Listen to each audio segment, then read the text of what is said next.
Boa noite. Ela se formou em filosofia e tem mestrado em educação pela Universidade Federal do Rio de Janeiro. Deu aula em escolas de ensino fundamental e também em universidades. Além de professora, escreveu vários livros sobre educação, família e sociedade. Foi indicada 10 vezes ao Prêmio Jabuti de Literatura. Faz parte do PEN Clube do Brasil e é conselheira titular da Associação Brasileira de Educação. Eu recebo no Márcia Peltier Entrevista de hoje a professora, escritora e filósofa Tânia Zaguri. Tânia, é um prazer enorme ter você aqui hoje no programa. Para mim é muito bom estar voltando, né? Depois de tanto tempo, É a gente verdade. conversou há muitos anos atrás e agora estamos em um outro momento. E você não mudou nada, hein, Tânia? Só ficou melhor, hein, com seus livros, hein? Você é uma pessoa gentilíssima, né? Obrigada, claro. Tânia. Agora vamos conversar sobre essa questão que é assim um fantasma que assombra muitas pessoas, né? A questão do limite dos filhos, né? Como é que você cria bem os filhos? O que é no mundo de hoje, né? Com tantas oportunidades, opções, não só de consumo, como também da questão toda da internet, né? Do mundo digital, onde as pessoas podem saber de tudo a qualquer hora, num clicar de um botão. Como é que a gente tem que educar os filhos? Isso mudou com essa revolução tecnológica ou não? Olha, mudou em algumas coisas, né? Na parte tecnológica, propriamente dita. Tá. Mas eu digo assim, em termos de valores, não deveria ter mudado. Não deveria? Não deveria. Para algumas famílias a gente vê que mudou, né? Infelizmente. Porque não mudou para melhor. Nessa parte de valores. Agora, é muito importante a gente entender por que isso aconteceu. Agora, antes eu queria que você dissesse quais são os valores fundamentais, então, para você criar bem um filho. Os valores que devem reger a família, a meu juízo, a meu ver, são aqueles valores que vão promover a cidadania, que vão permitir a convivência social. É por isso que eu me bato, né, há tantos anos na educação, que é a tarefa prioritária da família. E que, infelizmente, com essas mudanças na sociedade, digamos que não é assim uma culpa dos pais, a gente vê assim fracassando algumas famílias nesse quesito educação. A culpa é de uma série de coisas. Digamos que uma delas é essa ascensão do consumismo de uma forma assim tão desmesurada, tão alucinada, que as pessoas acabaram trocando os valores. Quer dizer, aquela tradicional questão ser ou ter. Exatamente. É o ponto X assim, nessa situação? É o ponto básico. É um ponto básico. E, na verdade, um problema que eu venho observando há 20 anos. Em 91, eu lancei o livro Educar Sem Culpa, a Gênese da Ética, que é justamente para tentar mostrar para os pais, para os educadores em geral, que você não pode, de maneira nenhuma, esquecer a formação ética do seu filho. Pois é, como é que a gente forma eticamente uma criança se ela está sendo bombardeada o tempo todo por outras notícias que priorizam justamente o que se dá bem, aquele que está rico a qualquer custo, o malandrão, né? Como é que a gente prioriza isso? Totalmente pertinente a sua pergunta, porque como eu disse, a gente não pode dizer assim, a culpa é da família, porque a gente às vezes vê, né, na mídia, essas coisas todas. Na verdade, em parte mas também, por outro lado, é preciso a gente entender que a sociedade vem bombardeando os indivíduos desde a mais tenra idade com esses valores equivocados, né? Do consumismo. Do exibicionismo. Exatamente. Que é uma coisa que me choca ficar famoso, ficar importante. Né? Essa luta para... Quem trabalha com isso, tudo bem, mas para que ser famoso por ser famoso? Porque, na verdade, as pessoas acabam... Hoje nós temos... Quais são os modelos dos nossos jovens, né? São as pessoas famosas, célebres. Né? As pessoas querem ser igual a Gisele Bündchen, as mulheres, né? Digamos assim, um modelo que, além de linda, simpática, era tudo isso. Até que é um modelo maravilhoso. Mas o problema é a ilusão de que todas as mulheres ou todos os modelos poderão ser Gisele Bündchen, né? Isso são coisas que só se vence essa afã, esse desejo que começa a surgir através do pensar. E a nossa sociedade, infelizmente, não dá valor à educação, não dá valor a valores, né? Hoje, você sente que se desvaloriza o que deveria se valorizar. A generosidade, a capacidade de ter empatia com o outro. Não, você só tem empatia para ficar com inveja do que o outro tem e você não tem. E aí você luta com até as armas improváveis. Outra coisa que acontece na sociedade que acaba influenciando a família, enfraquecendo os pais no seu desejo de educar, de dar valores, é o próprio fato de que as pessoas veem essa corrupção generalizada, essa impunidade generalizada, e isso, nos meus estudos, eu pude comprovar que ela acaba subvertendo, enfraquecendo de uma maneira bastante preocupante a própria teia, o próprio tecido estrutural da sociedade. Pensa só, nós somos mães, nós duas aqui, claro, né? Então, a gente sabe, pela nossa experiência, o quanto o amor maternal e paternal são incomparáveis a qualquer outro tipo de amor, né? Certo. A nossa capacidade de superação, de dar, de querer dar o melhor, vai cada vez crescendo à medida que a gente vai se apaixonando cada dia mais pelos nossos filhos, né? É um amor que vai só crescendo. É verdade. Se você, por um lado, tem uma sociedade em que parece, pelo menos assim, a impressão que a maior parte das pessoas tem é que só se dá bem quem tem uma certa flexibilidade de conceitos, digamos assim. Quem dá um jeitinho, moral. Exatamente. Então, uma mãe, um pai amorosos, é natural, não é normal, mas é natural que dentro desse contexto ela pense assim, por que só eu é que vou exigir do meu filho que ele seja honesto, que ele não cole na prova, que se pegarem ele colando e tirar a prova, eu não vou lá na escola fazer um escândalo porque tinham outros colando também e não tiraram a prova dos outros, só do meu filho. Quer dizer, a família hoje... Você colocou uma situação emblemática. Emblemática, aqui, né? E que está causando problemas gravíssimos na escola brasileira e na relação família-escola também. Então é muito preocupante quando a gente percebe que a malha social, o tecido social está sendo paulatinamente dissolvido, corrompido por conta dessa falta de valores. O que diferencia, a meu ver, a sociedade brasileira das outras que estão com o mesmo problema é a impunidade. Corrupção tem no mundo todo, mas no Brasil nós precisamos, para salvar as novas gerações, a gente precisa resolver a questão da impunidade. Quer dizer, tem que ter uma punição referente ao crime. A criança... Tem uma coisa que seja equivalente. A criança e o jovem precisam acreditar que vale a pena ser honesto. Que eu tento mostrar para os meus alunos, para os pais, para quem eu dou palestra, para os professores, para quem eu dou palestra, eu tento mostrar o seguinte: nós, as pessoas honestas, as pessoas íntegras, as pessoas que acreditam no Brasil, que acreditam no homem brasileiro, nós precisamos fazer com que os jovens também acreditem. E para isso a gente precisa mostrar para eles que se nós somos 190 e tantos milhões, e digamos 200 milhões, né, para arredondar. Vamos arredondar. Que 10% sejam corruptos, desonestos. Isso dá 20 milhões. Quanto sobra de pessoas honestas? 170 milhões ou 180 milhões?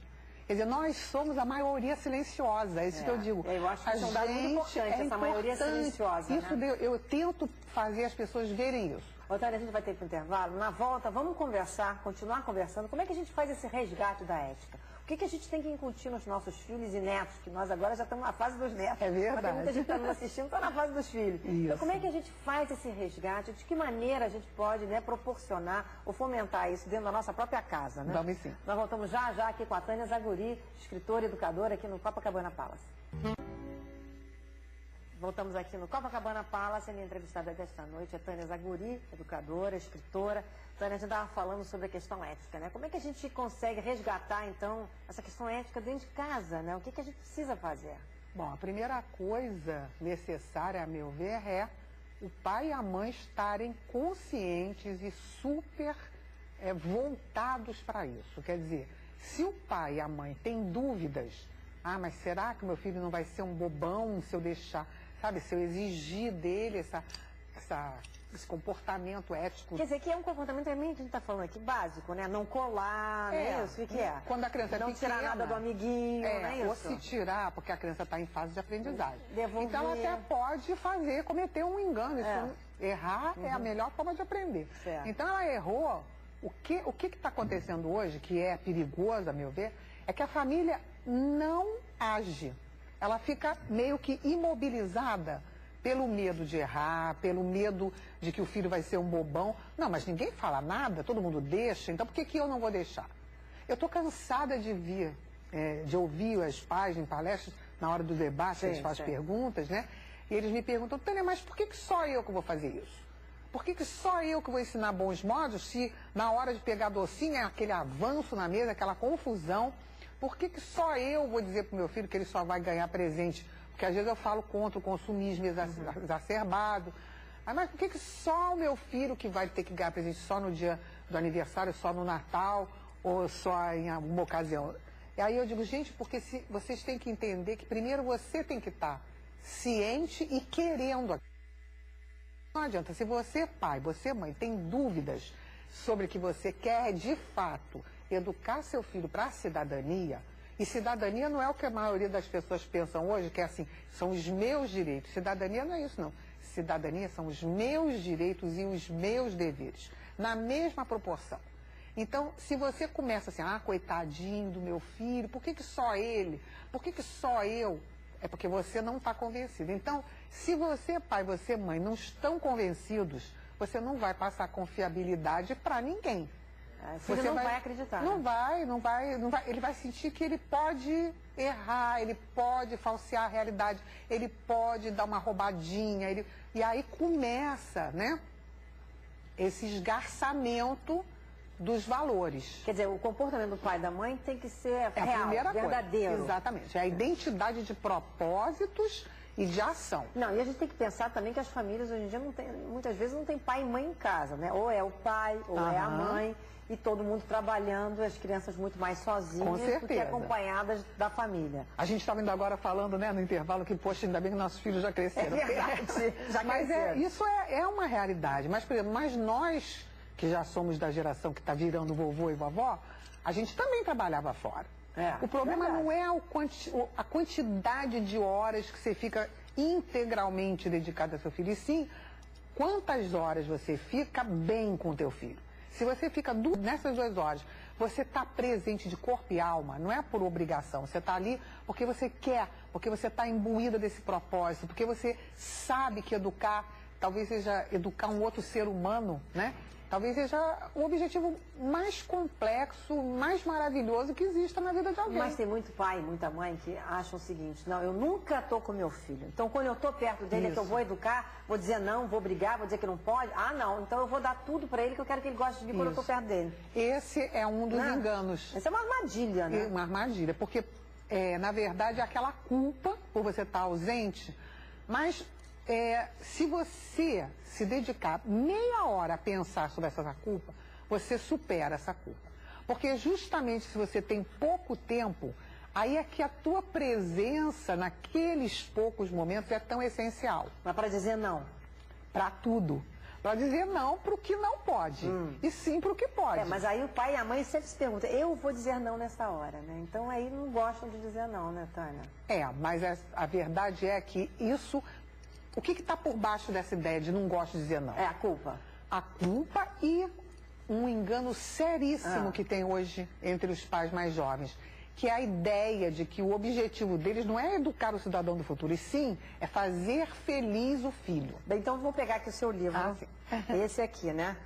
É esse que eu lancei há 2 meses. Filhos, manual de instruções, né? Isso. Para a geração, para pais das gerações X e Y. Isso.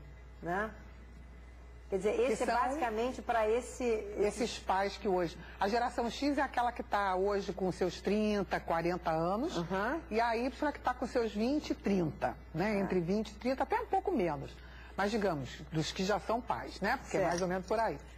Então, esses pais, eles têm características diversas das nossas características. Faz uma diferenciação, que eu acho super interessante. Assim, nós temos a geração dos veteranos, que são os nossos pais. Esses são os veteranos. Que nasceram ou antes da guerra, da Segunda Grande Guerra, ou no início da Segunda Grande Guerra, mais ou menos por aí, né? Que hoje estão nos seus 80, 70 anos. A nossa, que vem em seguida, que é a dos baby boomers, que foi uma geração, assim, interessantíssima, porque foi a geração que promoveu as maiores mudanças comportamentais de que se tem notícia nos últimos séculos, né? Vamos ver, a pílula, evoluiu, a pílula Isso, né? foi a geração da pílula, do movimento hippie, dos Beatles, da Tropicália, exatamente, do Faça Amor, Não Faça Guerra, da Revolução Estudantil de 68, com Bedit, na França. Enfim, uma geração extremamente criativa e generosa do feminismo. Da afirmação da mulher, né? Isso, a mulher lutando pelos seus direitos, pela igualdade. Foi uma geração inclusiva. Uma geração que queria... Direitos raciais, exatamente, né? Não só da mulher, mas também das outras... E financeiro, também lutou essas revoluções que aconteceram, inclusive no Brasil, né? Que acabou redundando na contra-revolução, que foi, né, o período da ditadura brasileira, né? Que veio em contrapartida a esses movimentos. Então, nós somos dessa geração, Baby Boomers. Baby Boomers. E essa geração anterior que você falou é uma geração, eu não sei, muito assim, viveu muito fantasiosamente em certos momentos. Os Baby Boomers? Não, anterior. Anteriores, os veteranos? Os veteranos. Os veteranos, eles eram os nossos pais, na verdade. Quer dizer, eles não promoveram grandes mudanças. A mulher ficava dentro de casa, cuidando dos filhos. Seguiram os modelos do padrinho. Seguiram os modelos. Tá. A nossa foi aquela que chegou e disse assim, não, vou mudar tudo, vou mudar o mundo. Vou mudar o mundo. E mudou o mundo. Mudou o mundo. E agora? Essa geração que veio depois? Então, a que veio depois, que é, por exemplo, do meu filho mais velho, que hoje está com 30 e poucos anos, é a geração chamada geração perdida, entre aspas. Ou geração X. Por que perdida? Não porque ela se perdeu e não fez nada, mas porque ela já encontrou tudo feito. Não tinha por que lutar. Nós fizemos tantas mudanças que quando eles chegaram, eles já encontraram liberdade sexual, já encontraram igualdade entre homem e mulher, o homossexualismo já não começou a não ser visto da maneira preconceituosa como era. Então, houve uma série de mudanças, uma evolução, uma coisa incrível. Então, eles chegaram e falaram, mas agora... Todo adolescente quer superar, né? Não sobrou nada para mim. O que eu vou fazer? Então, eles pegaram todas as mudanças e aprofundaram. Certo. Aprofundaram no sentido de que o que a gente queria em termos de liberdade sexual, os baby boomers, a gente queria que a mulher não fosse considerada impura ou incapaz de ser uma maravilhosa esposa porque ela não era virgem. E eles foram um pouco adiante. Né? Além de não ligarem a mínima mais para a virgindade, né? Isso a gente está falando da maioria, não quer dizer que não haja exceções. Claro. Mas assim, digamos, a maioria, maior número de jovens desse grupo jogou isso por terra, aprofundou, ainda aumentou essa liberalização dos costumes que agora está no seu auge. Eu tenho até a impressão que vai chegar uma hora que vai ter que diminuir um pouco isso. Essa liberação. Que está um pouco excessiva, sim, né? Sob alguns pontos de vista. Então, e depois dele... e eles também assistiram à chegada do computador. Aqueles primeiros computadores que nós demos para nossos filhos, lembra? Que tinha que esquentar. Gente, quando eu falo isso, eu nem acredito. Aí a gente ligava o computador e ia fazer outra coisa. Ia lavar a louça... Quando a gente voltava é que estava bom para usar. E aí eles aprenderam tudo de computação, eles receberam assim com muita alegria essas mudanças. E depois deles vieram os nativos virtuais, que é a geração Y. Que tem a faixa etária de... É a faixa etária que nasceu dos anos 80 para cá. Então, como é que é? Nativos virtuais? Eles são chamados nativos virtuais, porque quando eles nasceram... Eu brinco, eu faço a seguinte comparação. Quando nós nascemos, para nós, menininhas, pequenininhas, a gente achava normal, assim como existe o céu, a lua e o mundo, existir geladeira e fogão na nossa casa. Para a geração dos nativos virtuais, para eles o normal é existir computador, celular, telefone celular. iPhone, BlackBerry. Para eles essas coisas são básicas. E já está chegando uma outra, né, que é dos filhos deles, que é a geração Z, que é mais ainda. Eles parece que já nascem sabendo ligar um computador. Peraí, a gente vai ter que ir para o intervalo, mas eu quero aprofundar um pouco nessas gerações aí. Nós voltamos já aqui com a Tânia Zaguri no Copacabana Palace.